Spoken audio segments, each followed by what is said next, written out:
Mastering the composition techniques that you're going to learn in this video will take your photography to the next level, guaranteed. Let me ask you this, have you ever taken a photo like this, but you wanted this result instead? Now, what is the difference between the two shots? Same conditions, the difference is understanding composition and how you can use that to elevate your photos to the ones that you actually want to take. So instead of boring foregrounds with empty spaces, you can create leading lines to actually take your viewer where you want them to look. Now, ultimately in photography, the main challenge that you're trying to overcome is creating a three-dimensional space on a two-dimensional object.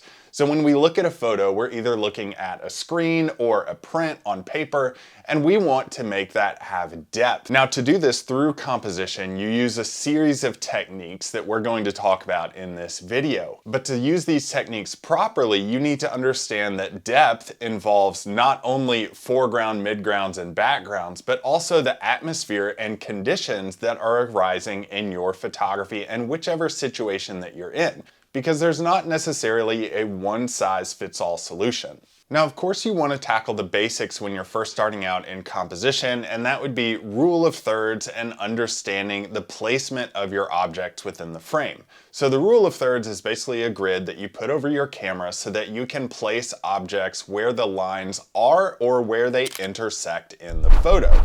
These are mathematically separated so that everything has space around them and that you're not overlapping things too much in your photos. Now, when you break out of those basics and learning of photography, you get to play around a little bit more. You start to understand that shapes are very strong things to use in your photography, that shapes can even cause repetition in your photography. And continuous shapes through your photo can actually help you point to various objects in your photo.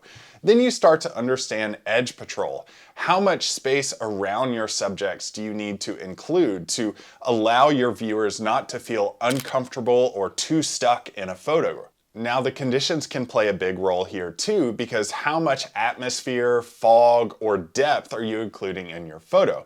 Let's take fog, for example.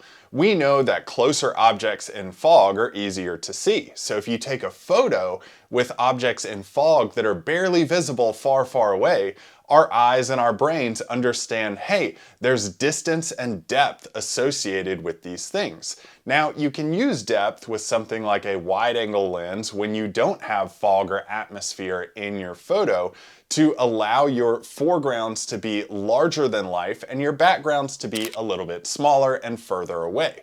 This also creates depth in a photo and allows you to manipulate and distort what the viewer is understanding and seeing in a two-dimensional space, but they're seeing depth and length associated with a photo and a composition.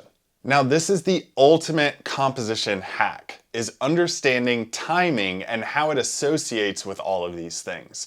Lining objects up based on what's happening in the scene that you're photographing based on the planning and timing that you've already made.